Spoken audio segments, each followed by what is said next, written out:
ada ambisi satu Black, ambisi yang bukan ambisi sebenarnya, keinginan yang kemungkinan bisa gue wujudkan kalau gue ada di sini Black. Apa tuh? Naik haji. Hah? Naik haji. Oh. Jadi kalau nanya Inggris tuh kayak gimana sih? Inggris gue salah paham. Gue salah, ente paham lah yang penting. Kayak gitu aja.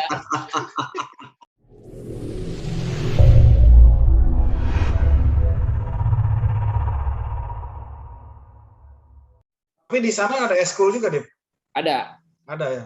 Lo ini megang klub bolanya apa? Futsal. Klub futsal ya. Futsal. Ada prestasinya nggak, Dip? Ada nggak? Ada. Gitu 2 kali ikut sekolah ini Southeast Asia Football Tournament. Wih. Menang nggak? Ya kan? Hah? Menang nggak? Nggak menang lah. Kalahnya baru Thailand. Umur berapa? Under 15. Tapi gini, sorry. Kalau yang tadi itu kan ekskul itu sesuai dengan bidang lo. Nah, di mata pelajarannya yang lain kayak misalkan di agama tuh, lo pernah memberangkatkan apa namanya Qoriah nggak? Murid-murid lo, Qoriah nggak? Belum ya? Belum sih. Paling mentok. Kehabisan kata deh, Black. paling mentok memilih siapa menjadi qori dan hari tilawah buat acara nuzulul Quran. Ini cocok nih, gitu. Ya kan? Kalau begitu kan ada pembacaan ayat Quran tuh, ayat suci Quran. Oh, ini cocok nih suaranya. Hari tilawahnya oh ini. Sebentar baru sampai situ dulu ya. Tapi nggak apa-apa, mungkin itu jadi tantangan gue buat lo, Dip. Kedepan lo mesti bisa memberangkatkan juga nih buat jadi Qori A di level ya minimal nasionalnya Myanmar, habis itu Asia, baru nanti dunia. Amin. Amin. Thank you. Tantangan terbesar gini nih, ya kan? Gue kan belum sepenuhnya hijrah ya. Artinya belum sepenuhnya benar-benar pindah gitu. Belum sepenuhnya lebih baik gitu lah ya dalam hal apa namanya religi atau rohani. Kalau opinya lo. Nah, itu gue bilang ya kan. Kadang tuh ada perang batin gitu loh. Gue kan kalau pulang ke Indonesia ya kadang ya masih atau gimana lah gitu ya kan. Gue ngajar agama nih. Masih sekuler. Nah, gue pikir kayak gini. Ini ngajar agama ini sebagai pertanda bahwa harus tobat lo. Hijrah semua, benar-benar hijrah, udah ninggalin semua, atau bagaimana nih? Iya, harus tobat lo, bener. Gitu, ya kan? Total lah. Nggak mungkin sekonyong-konyong, wah, aja jadi guru agama nih. Gitu, ya kan? Terus kemudian nggak ada petunjuk apa-apa, nggak sederhana itu juga gitu. Kadang-kadang suka berpikir begitu, waduh. Gitu, ya kan? Kalau kembali ke belakang, Dip. Begitu lo lulus kuliah tahun berapa, Dip? 2004. 2004. Wisuda ya. Bicara wisuda 2004. Itu di 2004 lo langsung kerja apa gimana? Wah, ada 2004 tuh 2004 gue ngajar di sekolah SD percontohan di gue lupa lagi namanya apa. Paseban, benar Paseban. Langsung dapat pekerjaan ya? Langsung SD, Paseban SD percontohan. Wah, itu ngelamar apa disalurin dari kampus? Apa ngelamar? Ngelamar.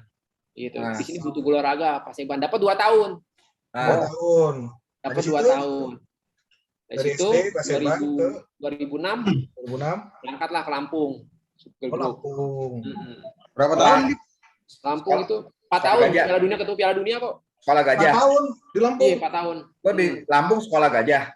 Bukan, itu lo kalau pernah lihat gitu, sekolah itu gulaku. Hah? Gula premium itu yang di. Ya. Nah, itu dia sekolahnya mereka. Oh, di komplek perumahan karyawannya ya. Betul. Jadi istri anak dibawa. Di Lampung. Itu belum merit. Belum merit, Sak. Belum merit. 2009 belum merit. Gue merit 2009. Masih berlayar dia. 2009 masih berlayar tuh. Masih yang PJKA gue bilang kan, Jumat kembali Ahad tuh. Jumat kembali tuh PJKA tuh. Gitu. Nah, ya kan, itu belum merit. 2009 gue merit 1 tahun long distance. 2010 gue memutuskan untuk balik. Gitu. Karena gue berpikir bahwa kayaknya istri gue nggak mungkin nih kerja di sini dengan iklim seperti ini. Oh iya. Lingkungan seperti ini. Gue milih. Malah gue tadi nggak berpikir mau jadi guru lagi. Gue nggak berpikir jadi guru. Itu tuh di Gandhi pun tuh, ya memang mungkin udah. Gue nggak tahu apakah memang udah garis tangan atau buah dari struggling gue selama ini, gue nggak tahu. Jadi begitu gue pulang, gue sempat mau buka usaha. Bukan buka usaha sebenarnya. Artinya mau ngikut kakak ipar gue, thinner cat mobil tau? Cat tuku. Udah deh, lu lihatnya kakak gue ya, gimana membangun itu bisnis dinner. Iya, Ya. supply gitu. Ya, Ya, lu lihat. Iya, dinner yang buat cat duko mobil. Ya. Berarti gue harus jalan tuh. Lu tau kan yang di Keramat itu kan suka ada tuh kayak gitu. Gue ngecerin ke mereka gini nih. Iya, lo harus ngecerin kayak begitu kalau mau dari bawah dulu. Waduh, gue bilang. Ya udah deh. Muncullah lowongan di Gandhi. Di Kompas. So, dari mana, Dik? Enggak, Kompas. yang dinner itu sempat lo jalanin. Enggak, baru mau gue jalanin. Oh. Begitu istri gue bilang, lu lihat dulu kakak gue no. Jadi gue tuh disaranin untuk ngecer dulu gitu. Pak, bener enggak? Gitu, gini enggak? Jadi sempat dibilang begitu. Gue bilang, waduh, gue kayak begitu. Turun ke jalan berarti. Gue mikir-mikir kan, wah berat juga kan dengan gue yang nggak punya basic atau pengalaman marketing atau jualan kan berat. Datanglah tuh di Kompas, lowongan tuh Gandhi. Tadi gue nggak ambil, karena kenapa? Gue di Lampung aja ngelamar nggak pernah diterima kan logikanya kan.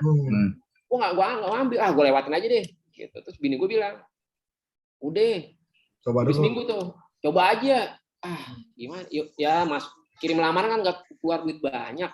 Ya, coba aja dulu. Ya. Masuklah, jebret, diterima, dipanggil, bukan diterima, dipanggil. Karena apa? Gue mikir gini, di Lampung aja itu dua kali apa sekali gitu coba ngirim karena kan sebelum balik ke Jakarta kan gue mencoba untuk coba dulu lah gue ngelamar dulu di Jakarta sebelum gue keluar dari Gulaku, gue ngelamar dulu nggak diterima, boro-boro diterima, dipanggil aja enggak. Begitu di Jakarta gue lewatin seminggu, 2 minggu kan biasanya kalau Kompas tuh 2 minggu ya udah ya kan gue masukin lamaran dipanggil dan prosesnya cepet gitu 1 atau 2 hari gitu ngobrol-ngobrol sama manajemen ya bener apa namanya, lo tau kan kalau India di Pasar Baru kalau ngambil karyawan pelayan tokonya cepet kayak begitu sistemnya. Ya. Itu di interviewnya pakai bahasa Inggris, bahasa Indonesia? Inggris.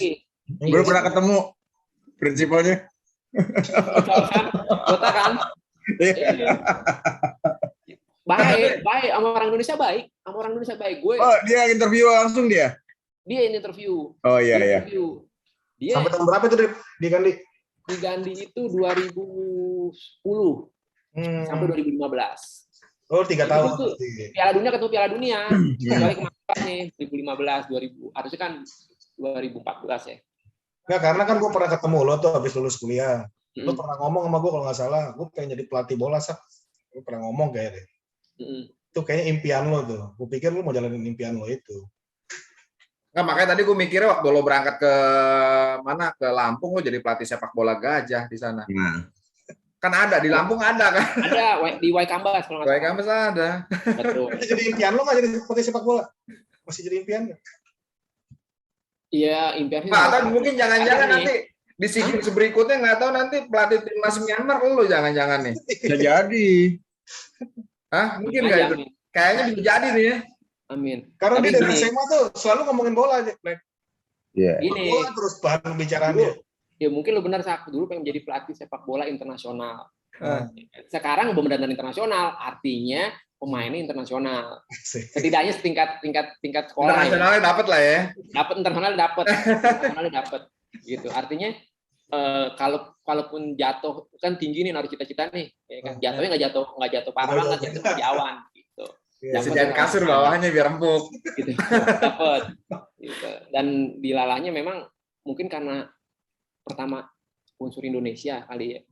Mereka melihat bahwa sepak bola Indonesia itu lebih baik daripada mereka. Jadi apapun yang dibawa orang Indonesia itu kelihatan kayaknya baik aja deh. Baik aja ya. Dari mana Pak? Indonesia. Mau gitu. Pertama adalah ini ekspat. Ya kan, pelatih gue ekspat. Gitu. Oh iya. Ya kan? Iya. Kedua, dari Indonesia. Ya, padahal kan sebenarnya kan sama kita tahu lah sepak bola Indonesia sama Myanmar kan 11-12 ya kan. Gitu. Ya, 11-12. Nanti mereka tahu, sepak bola Indonesia bagus gitu. Ya. Nggak ada kendala gue memegang mereka gitu. Ya. Terus lu di Gandhi 2013, terus lu di Myanmar 2015, ada jeda tuh. Enggak, di Gandhi 2010 sampai 2015. Oh, 2015. 5 tahun. Jadi polanya tuh 4 tahun di Sugar Group, 5 tahun di Gandhi, nanti tahun ke-6 nih di Yangon nih. Gua nggak tahu nih kalau 4, 5, 6 berarti kan kalau polanya benar alasan lo hijrah ke sana apa? Padahal kan posisinya lo udah di Gandhi udah enak tadi. Udah enak tuh di Gandhi tuh. Lo bilang kan tadi di guru-guru yang ada di sana kan dengar cerita lo Gandhi kan mereka wah kan gitu. Anu yang tahu no gimana Gandhi, gue nggak perlu cerita lah. 3 digit tuh gue udah kedenger 3 digit. 3 digit udah gitu nggak ada lagi digit di belakangnya, cuma 3 digit doang gitu. Apa itu Dip? Alasannya Dip? Apa ada yang ngajak Dip? Ada yang ngajak? Yang pertama adalah kesempatan ya tentunya ya. Oke. Gitu. Lo berpikir bahwa atau kita berpikir bahwa oh udahlah Gandhi enak gitu. Tapi ketika ada kesempatan di depan lo yang lo nggak tahu. Ya, sorry Dip. Maksud gua kenapa harus Myanmar gitu? Lo bilang tadi Rusia ada. Ya.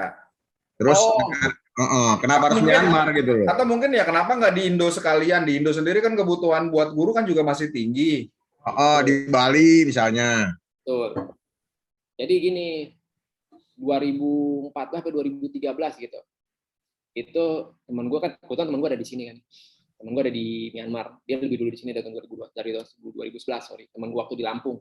Dia di sini 2011. Dia memberikan informasi, Dip, lo mau gak ngajar di luar negeri? Itu lemparan pertama gitu bahwa ada sekolah di luar negeri nih. Jadi dia bilangnya baru luar negeri aja, nggak bilang Myanmar gitu ya? Indonesia International School di luar. Jebakan Batman nih ya? Ya kan. Nah, bukan. Jebakan Batman bukan. Soalnya dia nggak bilang Myanmar, cuma bilang luar negeri aja ya? Luar negeri di sekolah Indonesia International School di Yangon. Benar disebutin di Yangon. Nyebut. Nah, karena kan memang yang gue bilang tadi di awal, sekolah Indonesia itu yang punya 2 entitas itu cuma di sini. Jadi ketika dibilang sekolah Indonesia yang ada di luar negeri, pasti langsung lari tujuannya kan. Yangon. Gue bilang apa benar gitu loh. Maksudnya gini, apa bisa gitu. Gue kan orang olahraga susah gitu loh. Kesempatannya gitu. Chance itu susah dibanding mata pelajaran yang lain. Karena kenapa? Orang bisa ngajar olahraga kalau kepepet, ya kan? Lo kasih aja senam SKJ gitu. Lo kasih aja coba lari 12 putaran, gurunya duduk gitu. Gampang lah, simpel kan kalau ngajar guru olahraga kan. Beda kalau misalnya lo guru yang nggak ada nih, guru IPS atau guru fisika. Bisa gak anak olahraga ngajar fisika? Logikanya gitu kan. Makanya gue bilang sama temen gue, bisa emang. Terus dia bilang coba aja. Ya udah gue coba lah. Gue coba, nggak dipanggil. Jadi gue mengajukan tuh 2 orang yang untuk maju ke proses tesnya, temen gue. Gue nggak dipanggil. Gue tanya dong, gue telepon kan, bukan ke temen gue, ke pihak yang ikut. Kebetulan memang ada di sana kan bironya. Pak, saya mau nanya Pak, teman saya kok dapat panggilan tes Pak? Kalau saya nggak ada. Nama kamu siapa? Dipa, untuk posisi guru olahraga. Terus dia bilang, Mas, guru olahraga belum ada yang minta Mas. Dia bilang kayak gitu. Jadi belum ada yang ngusulin. Jadi kan masing-masing cabang tuh ditanya tuh, Yangon, mau ngusulin guru apa nih? Mekah, mau ngusulin guru apa? Jadi gitu. Jakarta yang memprosesnya. Jadi belum ada yang minta tuh ya? Belum ada yang minta. 2014 2013 gitu, gue lupa. Oke. Oh ya udah, gue bilang, wah bener kan feeling gue, karena olahraga tuh semua orang pasti bisa lah. Gitu, yang megang olahraga bisa. Apalagi kalau sekolah di luar negeri, kan bayangan gue sekolah di luar negeri kan gue sempat nanya, jumlah gurunya banyak gak? Nggak begitu banyak, karena memang populasi siswa juga nggak begitu banyak. Wah, bener lah, bisa dipegang sama siapa aja. Gitu. 2014 lagi, gitu. 2014 akhir dibilang lagi, kali ini butuh nih, gitu. International school-nya yang butuh. Ya udah lu proses lagi, bener. Gitu. Jadi gue masukin lamaran 2 sisinya, ke Kemdikbud sama ke kepala sekolah saat itu yang ada di sini. Gitu, kepala sekolahnya. Proses wawancara selesai, dibilang oke, kamu nanti ikutin prosedur yang di Kemdikbud ya, karena saya ini cuma pra proses gitu loh. Nanti proses resminya dari Kemdikbud, usernya. Ya udah, gue jalani proses demi proses. Waktu itu gue berpikir bahwa gue doang loh. Gue doang yang ngelamar jadi guru olahraga. Gue doang. Begitu sampai, kan kita prosesnya di hotel sini nih, Atlet Senayan. Semua guru dari Indonesia tuh datang tuh. Para kandidat. Katanya begitu gue lihat, ada 10 orang kandidat untuk guru olahraga. Makin pesimis loh. Awalnya sempat pesimis. Wah, kurang 10. Ya udah kan ada daftar hadirnya kan tuh, absen. Tapi kan tetap lah, lo kan background-nya Gandhi. Nah, kan kita nggak tahu lawan-lawan kita waktu itu ya. Kita nggak tahu, dan udah begitu proses berjalan, ternyata yang datang cuma 6. Kurang tuh. Mungkin 4 nggak datang, nggak diizinkan kali. 10 lawan 6. Begitu gue ngeliat kompetitor baru yang Black bilang, ya kan. Bener Black yang lu bilang, gue dari Gandhi, kan kita belum tahu kompetitor kita kayak gimana. Cuma kalau kayak Poltak semua kan, atau misalnya kayak guru-guru yang dari ini lain, begitu datang ya tipikal guru-guru dari daerah lah. Ya kan, guru-guru daerah, guru-guru olahraga. Bukan bermaksud untuk ini ya, apa underestimate gitu loh, maksudnya lu bisa punya bayangan lah. 6 orang. Begitu 6 orang di detik-detik terakhir Singapura buka. Singapura ngajuin, guru olahraga dong. Jadi 2 sekolah berbanding 6 kandidat. Jadi 1:3 dong rasionya. Tambah besar lagi peluangnya. Begitu pula gue ngeliat kandidatnya kan. Gitu. Ya udahlah, Singapura dan Yangon sekolah Singapura waktu itu kalau nggak salah sekolah yang berbasis bahasa Inggris juga tuh, Cambridge juga, cuman gue nggak tahu yang terkini nih. Gitu. Proses teman-teman udah. Lo ngajuin Singapura juga? Pelajaran juga? Enggak. Jadi begitu proses wawancara nih, Singapura kan wawancara gue. Ngobrol bla udah selesai. Terus dia nanya, kamu milih mana? Ya gue pilih Yangon lah, karena kan gue dapet dari gue. Ya, gue pilih Yangon pertama karena gue dapet dari temen gue, ya kan, masalah etika aja kan. Terus yang kedua, gue kan lama di Gandhi. Orang Gandhi itu kan murid-muridnya kan pada liburan di Singapura. Kalau cerita kan pasti, wah sir Singapura begini. Gue udah punya bayangan, gitu loh. Udah punya apa namanya prior knowledge dari anak-anak siswa-siswa gue yang di Gandhi. Singapura begini sir. Wah gue punya bayangan. Wah abis nih gue nih kalau di Singapura nih. Abis biaya hidup, gitu kan. Iya kan, abis biaya hidup. Gitu. Ya udah, akhirnya gue pikir, ya udahlah, gue Yangon aja deh. Karena tadi pertama dalam masalah etika, kedua kan juga biaya hidup. Kan sempat tanya sama temen gue, gimana biaya hidup di sana? Oh, ada warteg di sini, Dit. Gitu. Oh, yang bener loh, iya, ada memang warteg. Ini bukan orang Tegal ya yang jual ya? Bukan orang Tegal ya? Bukan. Sama loh, sama. Kayak warteg-warteg Indonesia gitu. Hidangan tuh sama, displaynya semuanya sama. Cuma yang membedakan memang lidahnya ya. Masakannya kan touchscreen juga ya, touchscreen ya? Touchscreen. Iya, gitu. Ya udah, akhirnya setelah Singapura tahu gue milih Yangon, ya udah, buat apa kami wawancara sejauh ini kalau begitu? Kalau kami sudah mengetahui, ya udah akhirnya gue ke Yangon. Tadi gue pikir, gue berpikir gini, wah salah gak sih gue milih Yangon gitu loh. Ya. Orang kan yang pertama, lo tau udah berpikir kalau Yangon itu yang lo pikir pasti adalah masalah Rakhine Rohingya kan. Saat itu lagi panas-panasnya kan. Orang tahu lah pasti. Gitu. Gue salah gak ya gitu. Terus gue cari lagi Yangon di mana? Terus penduduknya kayak gimana? Ah udahlah, gue jalanin aja. Toh gue punya teman di sini kan. Gitu. Artinya bisa membantu gue lebih cepat beradaptasi. Gitu. Oh ternyata sampai saat ini patut gue syukuri gue nggak memilih Singapura, gue memilih Yangon. Yang paling penting adalah signifikan adalah gue bisa nabung. Gitu. Itu yang belum tentu bisa gue lakukan di Singapura. Iya. Nah, basis lo yang tadi lo bilang lo bukan PNS tapi swasta, berarti basis lo apa tuh? Kontrak. Per berapa tahun? Per 2 tahun. Sekarang kebijakannya 2 tahun sekali di depan. Oke. Kontrak lo yang sekarang kelar kapan? Desember tahun depan. Nah, bicara rencana setelah kontrak berikutnya, lo mau terus stay di sana, pengabdian sekaligus diseminasi ilmu yang lo punya buat murid-murid di sana, atau lo kangen nggak sih tanah air, pengen balik ngajar tapi di sini? Kalau dibilang kangen pasti kangen lah, Black. Kangen sama teman-teman ya, bisa ngumpul sama kalian gitu kan, atau rata-rata gitu. Cuman kan dari apa yang gue dapatkan di sini, artinya bisalah menyeimbangkan gitu. Bisa mengikis sedikit rasa kangen gue sama kehidupan di Indonesia. Terus yang kedua, gue di sini kan diterima oleh orang-orang sini. Gitu. Jadi orang-orang sini tuh menganggap gue maupun orang Indonesia lainnya seperti apa, bagaimana welcome sama mereka, itu yang membuat gue jadi feeling homey. Gitu. Jadi istri gue juga memang udah bisa kerasan. Anak-anak gue kebentuk gitu loh. Kebentuk artinya apa? Kalau di Indonesia kan belum tentu lo bisa sekolah di tempat lo ngajar. Iya betul. Ya, jadi kecenderungannya ini belum ketahuan ya lo balik lagi ke Indonesia atau enggak nih ya? Iya, kecenderungan. Gue sih gini. Kalau misalnya memang pihak Mdikbud, pihak KBRI masih membutuhkan, kenapa enggak? Perpanjang lagi ya. Perpanjang lagi. Tapi gue yakin sih pasti dibutuhkan lah. Masalahnya guru olahraga, terus bisa multi peran juga. Iya. Tasking. Iya. Ada ambisi satu, Black. Ambisi yang bukan ambisi sebenarnya, keinginan yang kemungkinan bisa gue wujudkan kalau gue ada di sini, Black. Apa tuh? Naik haji. Hah? Naik haji. Oh. Naik haji. Jadi prinsipal nggak kepengen? Jadi prinsipal? Nggak bisa lah, prinsipal kan harus PNS. Hanya prinsipal yang apa namanya? PNS. Itu dari PNS. Oh. Jadi sehebat apapun orang swasta, ya udah kebentur di situ. Slot untuk prinsipal itu adalah PNS. Karena kan PNS ya. Karena memang kan dasarnya sekolah ini adalah sekolah Kemdikbud. Sekolah yang benar-benar menginduk kepada Kemdikbud ya. Mau nggak mau kepala sekolahnya benar-benar kepala sekolah yang punya DNA-nya DNA pegawai negeri. Kalau gurunya oke nggak apa-apa lah, karena kan bisa dibina oleh kepala sekolah.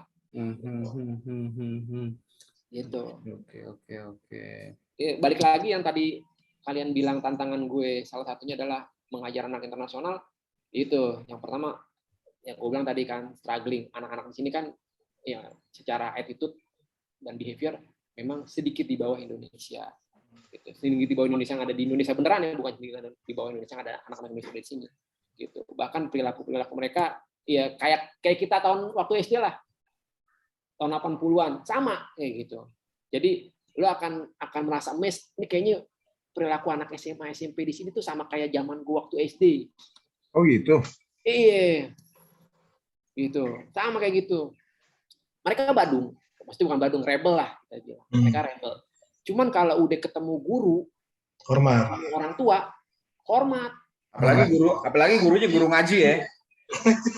Kan mereka Buddha. Pelajaran agama kan.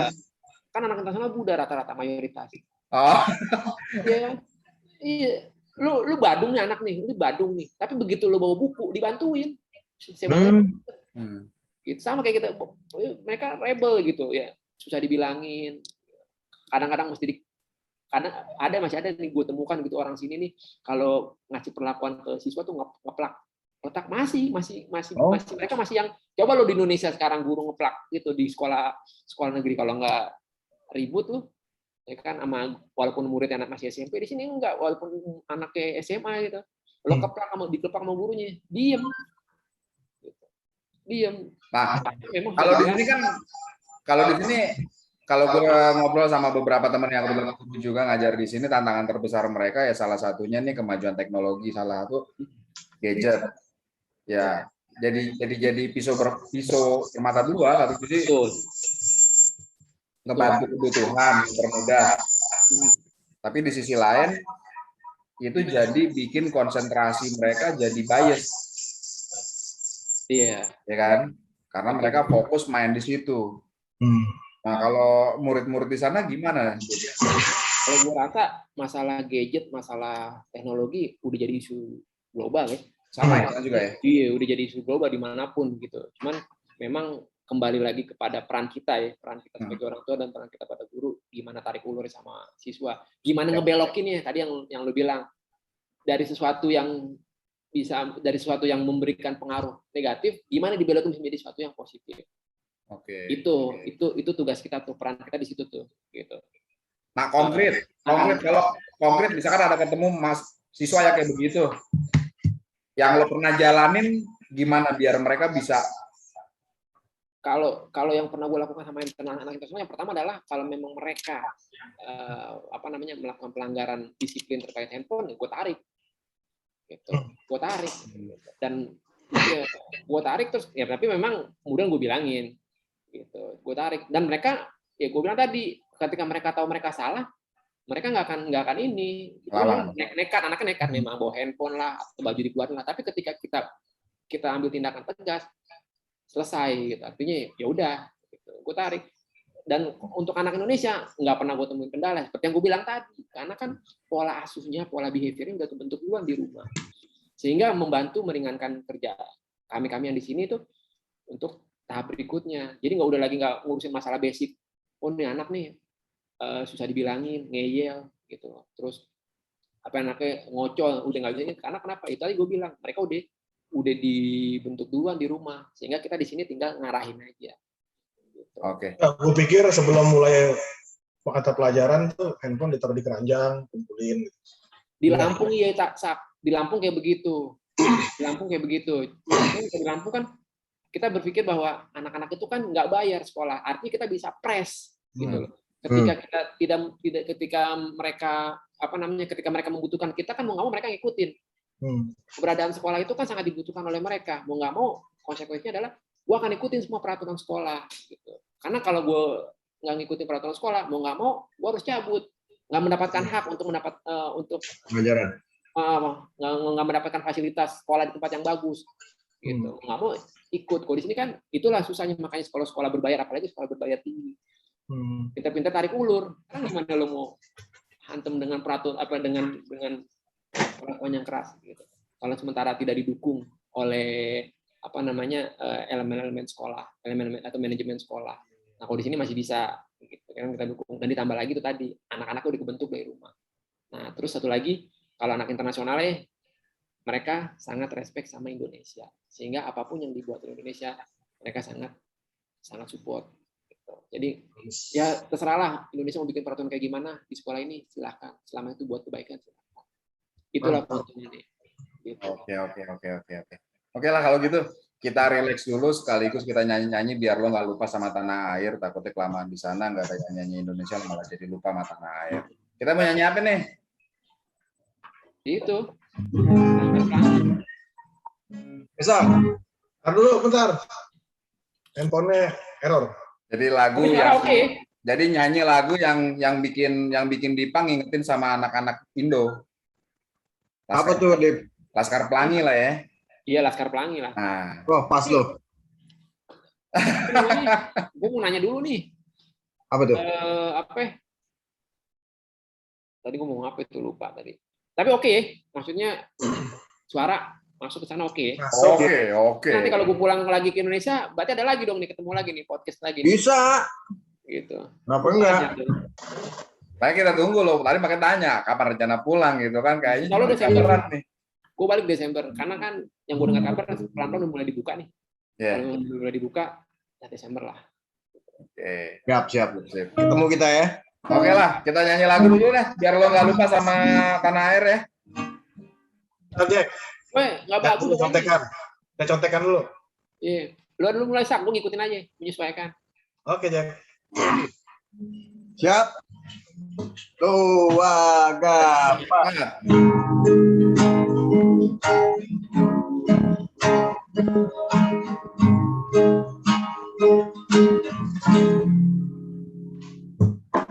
Mimpi adalah kunci untuk kita melakukan dunia berlari tanpa lelah sampai akhirnya paskan pelangi takkan saja bebaskan mimpimu di angkasa, warnai bintang di jiwa. Menarilah dan terus tertawa, walau dunia rasa indah surga. Bersyukurlah pada yang kuasa, cinta kita di dunia selamanya.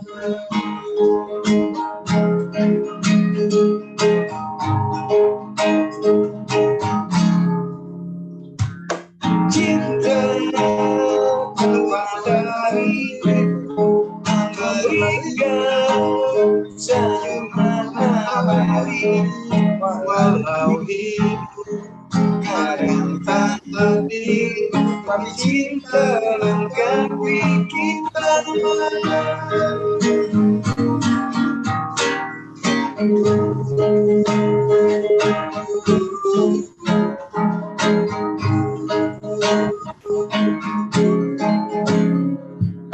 Laskar Pelangi takkan terikat waktu dan kembali mewarnai jutaan mimpi di bumi.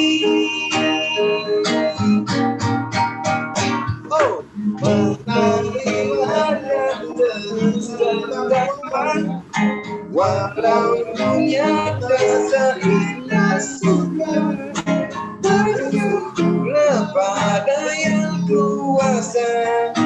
cinta kita di dunia. Berlarilah dan terus bertahan, walau dunia tak seindah surga. Bersyukurlah pada yang kuasa, cinta kita di dunia selamanya, selamanya.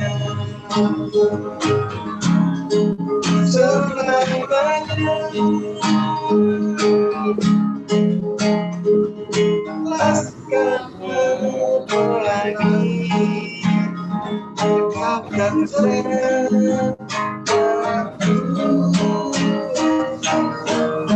Yes.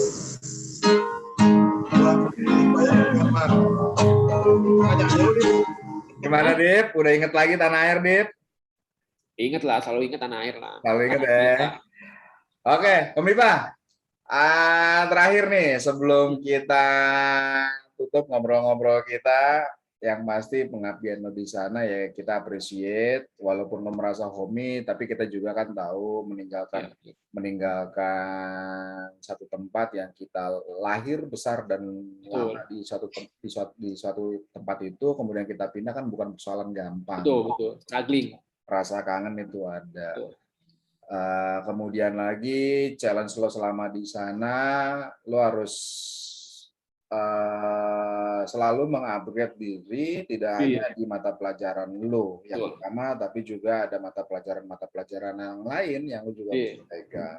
Nah, dan sampai saat ini lo masih bisa bertahan tanpa ya ada ada kekurangan lah. Kalaupun kekurangan aral pasti ada, tapi lo bisa ngejalanin itu terus. Nah, ini kan bisa jadi satu motivasi tertentu, sekaligus jadi penambah semangat buat rekan-rekan sejawat lo ya, sesama guru yang ada di luar maupun yang ada di Indonesia, termasuk juga yang guru-guru baru. Nah, kira-kira ada apa nih sesuatu yang mau lo sampaikan khusus buat ya entah itu guru, sejawat, mau muda ataupun secara umum dalam konteks bagaimana lo ngejalanin satu tanggung jawab. Dalam hal ini mungkin di ngajar. Iya. Kalau konteksnya tanggung jawab sebenarnya diambil atau tidak tanggung jawab itu kan kembali lagi pada kita pilihan. Cuman permasalahan ketika kita sudah mulai mengambil, sudah mulai melangkah dari melangkah mengambil tanggung jawab itu, artinya kita nggak bisa balik, lanjutkan gitu. Ada dengan konsekuensi apapun juga. Tinggal sekarang ya tadi yang seperti dibilang di awal bahwa yang bisa membuat kita bertahan atau survive adalah kemampuan kita beradaptasi. Gitu. Jadi gue bisa bertahan di sini bukan karena gue pinter, bukan karena